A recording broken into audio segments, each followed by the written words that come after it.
One of the most common questions we're actually getting today is whether or not it's still a good time to buy in 2022. A lot of people feel that home values have just gotten so high, and there's a lot of fears that there's going to be another real estate crash similar to 2008 when everybody saw values just kind of plummet. Now, the situation is a little bit different, or quite a bit different actually, than what happened in 2008. But I can definitely understand where people have those fears and are concerned that if they were to buy a house this year or any time over the last really 2 or 3 years, that they may find themselves underwater in the next couple of years ahead. So the fear is really hedging for the future. And that makes sense. One of the things that's bringing up this question again with a little bit more vigor is the fact that technically we have kind of entered into a recession. So with recession fears aside, there's other things that have been happening. As I already mentioned, home values have just been climbing, and people have had these concerns for a while.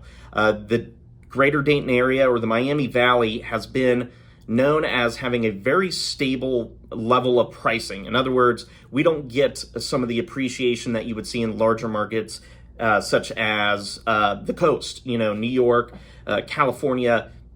It's not uncommon for values to increase 5, 10, 15, 20% year over year for extended periods of times. Here, we're like a 1 to 3% rise in the value year over year, and sometimes that takes quite a while for us to achieve. But over the last couple of years, we have seen values increase at much higher rates, more similar to what you would see in the coast or big cities. So it's just got people on edge in whether or not those values are real and they're going to stay, or if they're going to come plummeting back down to reality. For reference, I have jotted down some data points over the last 4 years.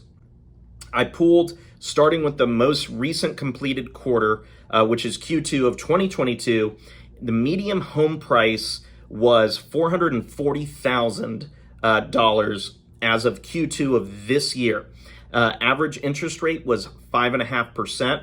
If you take a look at the principal and interest payments on that, you're looking at about a payment of just under $2,500 a month in principal and interest based off the median sales price of a home for Q2 2022. If you compare that to Q2 of last year, 2021, the median sales price across the country was $382,000. Rates were closer to 3%, and your payment was just over $1,600.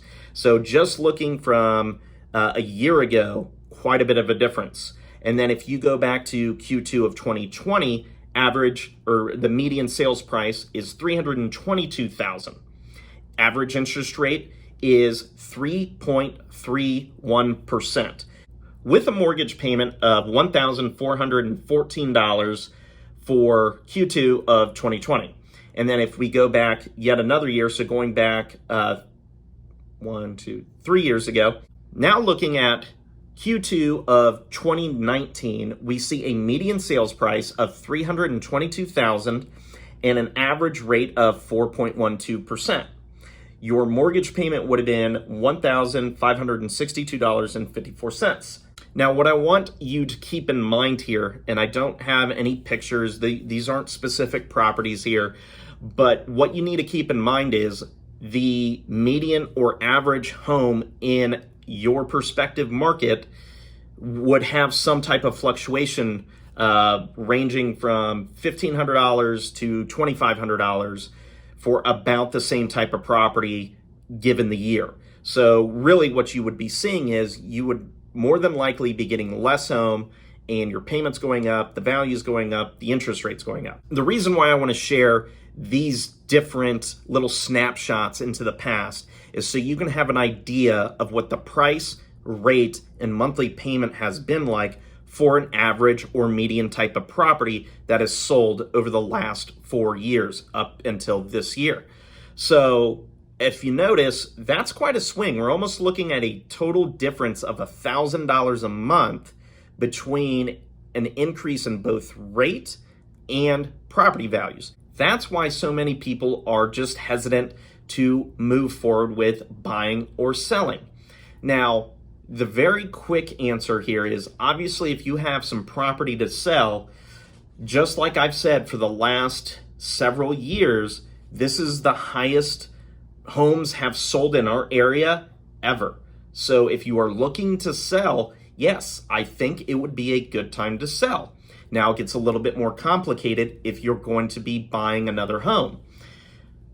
Now, one thing I can mention is if you are downsizing, if you're going to go from a 5,000 square foot home that's selling for 550,000, 650,000, and you want to sell that property, and maybe you want to downsize into a 2,500 square foot home that's going to run you closer to 350,000, I think the premium you're paying versus the premium you're gaining on the larger home you're selling, it makes perfect sense for you to go ahead and make that transition. What if you're just a first-time home buyer? Or what if you are making a lateral move or you want to move up? You're trying to move from your first-time home buyer home up to a larger home. What then? Well, it really just depends. What's going on in your life? Don't focus on what's going on in Dayton or the rest of Ohio or the country.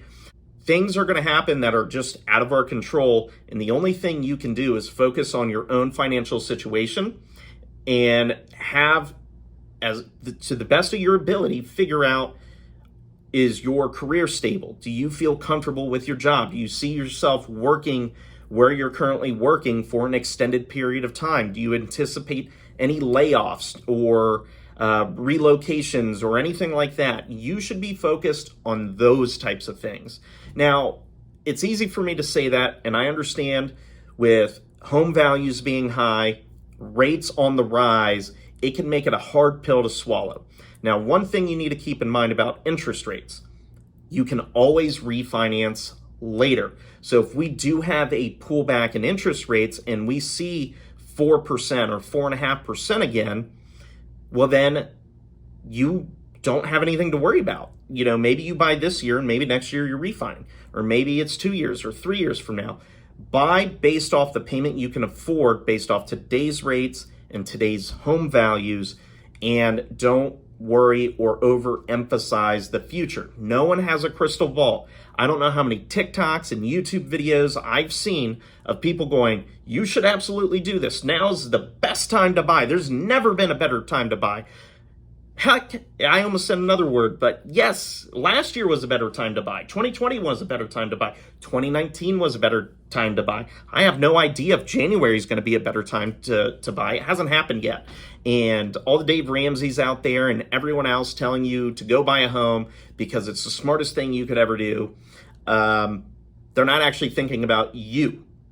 But here's the thing. We can't give advice generically and be specific to your situation.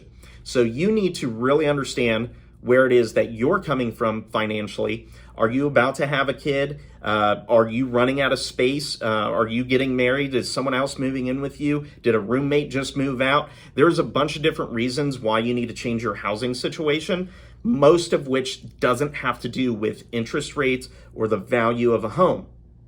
Now, when you start working with your mortgage lender, you're definitely going to want to take the time, get pre-approved, figure out what type of monthly payment you can afford, and see if the home that meets your needs is going to be available to you. You may need to broaden your horizons a little bit. For example, I live in Beaver Creek. I know for a fact, if I looked back at how much money I was making when I bought my first home and tried to have that job with wages I was making, there's no way I was moving in Beaver Creek. Even at the time, I know I couldn't get into Beaver Creek even at the time. I moved to Kettering. It was a little bit more affordable back then. But even today, I wouldn't be moving to Kettering. I probably couldn't even afford Belmont at this point, which at the time was definitely affordable. So for my own situation, I think back on that and I kind of wonder, what would I be doing right now? I had a certain monthly payment in mind, and I wasn't going to deviate from that because of my financial goals that I wanted to hit, which are personal to me. Only I knew that, but I didn't care what interest rates were at.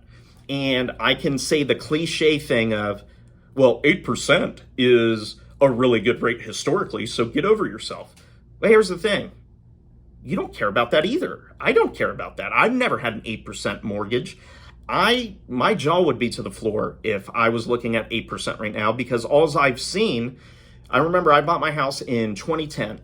I went from 5.25%, I believe, to 4.25%, to 3.25%, to eventually I've got a 30-year mortgage at 2.75%, which I actually just got back in December. And I want to say it was 2 years ago when they said we would never see 3% again. So anyone who's got a crystal ball, who's trying to scare you into buying or selling now, just ignore it. Focus on yourself. Figure out what is it that you really want to do. What are you trying to achieve here? And then you work with your loan officer, and eventually you're going to also work with the real estate agent, or vice versa. You'll work with your real estate agent and get connected. Who cares about the order? My point is, work with the professionals that you're going to hire and make sure they understand what your financial goals are, and make sure they respect that, and make sure that they also understand what type of property you're going to want to get into. Now, if it's not realistic, they may have to break that news to you. That's something you may have to get over. One thing I can say about the fear that property values are going to start plummeting. We're going to have another 2008 again. There's going to be a foreclosure crisis all over, and people are going to be underwater. It is different. Back then, they were writing loans based off of incomes that didn't exist to people who shouldn't have been buying, and there was not this. There wasn't such an imbalance in sellers and buyers. Right now, there is such a demand for inventory that even if rates increase, even if the market slows down, people are struggling to find rental properties, as in like a property to rent. I'm not talking about trying to become an investor.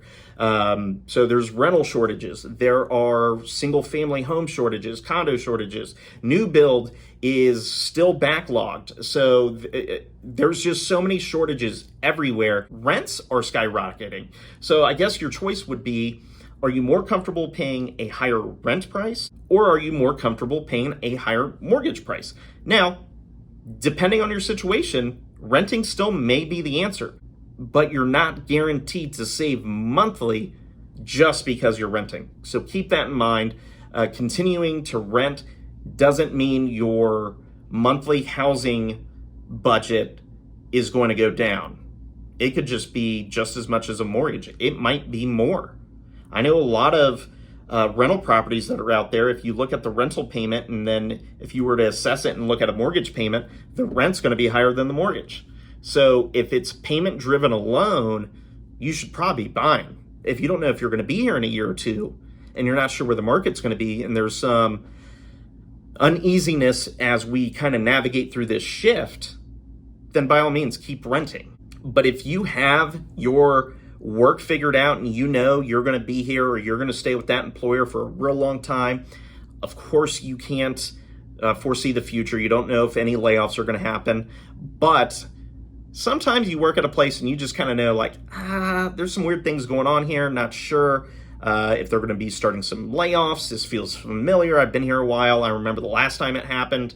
So if you got some of those feelings, you definitely have some real reservation and some real concern to maybe just sit on it for a minute. But if you feel comfortable with that situation, you just got that promotion you've been gunning for, by all means, start looking, right? Or if there's literally no more room in the place you're staying now and you need to move, right? Again, figure out, is renting the best situation for you? Is buying the best situation?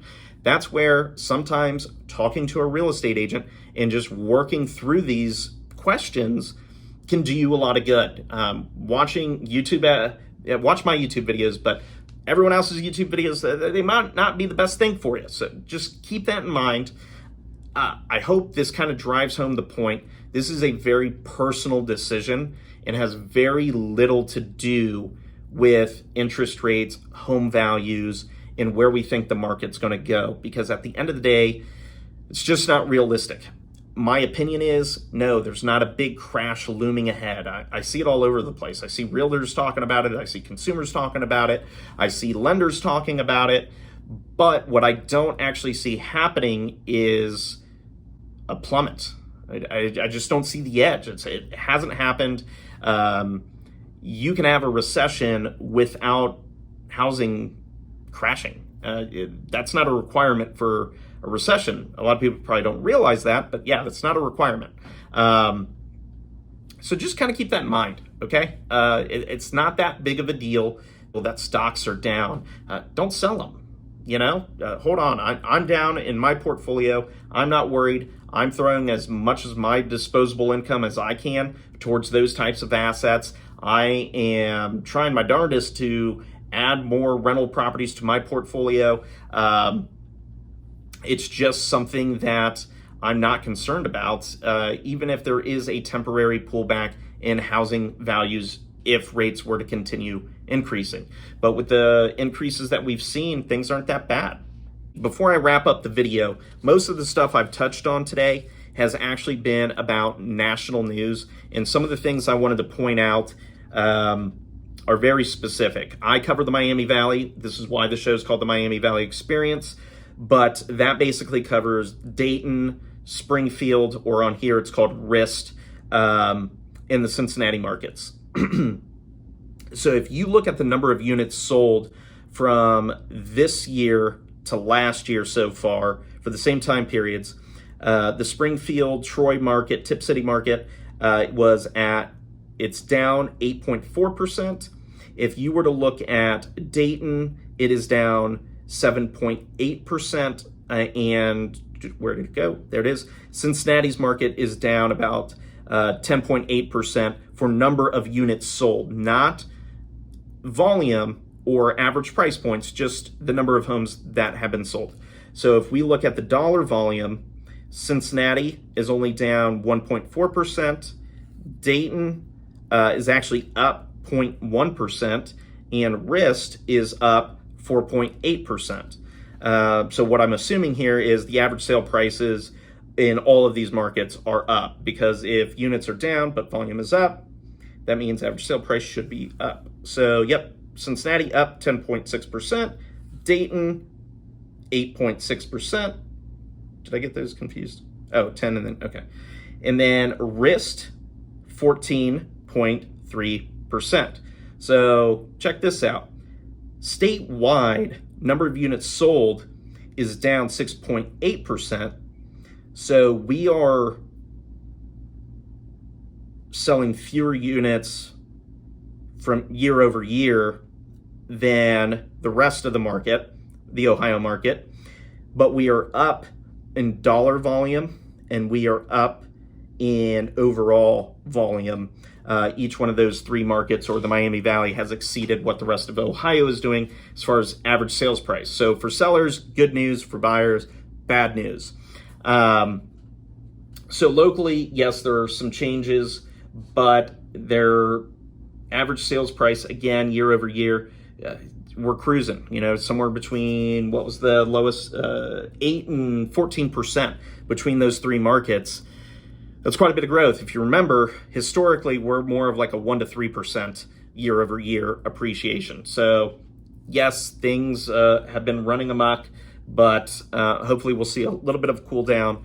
One thing that I have noticed in the market is not as many multiple offer situations. They are still happening, just not at the frequency and with the level of frustration it had been over the last year. So I'm going to kind of wrap it up with that. I kind of forgot to do the local stuff, but I did want to get it out there. Just remember, a lot of this is just noise. It's made to make guys like me sound good, like we know what we're talking about. But at the end of the day, we don't know your situation until we can have a conversation with you. And that's just how this works. There are always going to be people who do well in any type of market environment. And it just depends where you are in life. I mean, there are people who were losing jobs as the economy was roaring. I wouldn't be advising people who are losing jobs to go buy homes because the economy is booming. Like, that doesn't make sense, right? It just doesn't make sense.